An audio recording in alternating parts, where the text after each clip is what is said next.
নমস্কার, বিনোদ জগতের সকল বন্ধুদের অনেক অনেক ভালোবাসা শুভেচ্ছা জানিয়ে আমি আজকে রান্না করছি একটা নতুন ধরনের রান্না।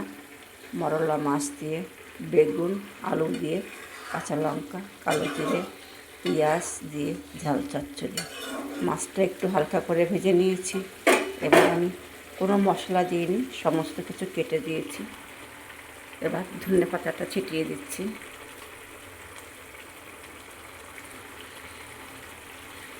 অসাধারণ রান্না। এরকম রান্না আপনারা ঘরে অবশ্যই করে খাবেন। গরম ভাতে, রুটি দিয়ে অসাধারণ লাগে খেতে। মরলা মাছের ঝাল চচ্চড়ি, বেগুন, আলু, কাঁচা লঙ্কা, পেঁয়াজ, কালো জিরে, ধনে পাতা দিয়ে রান্না করেছি।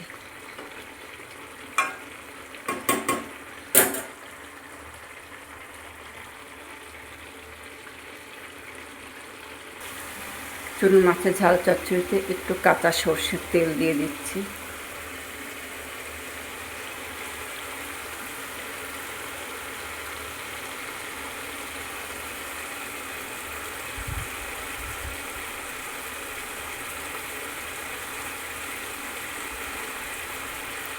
অল্প করে দিয়ে দিলাম কাশ্মীরি তেল। এটা আরও সুস্বাদু খেতে হবে। নামিয়ে ফেলবো।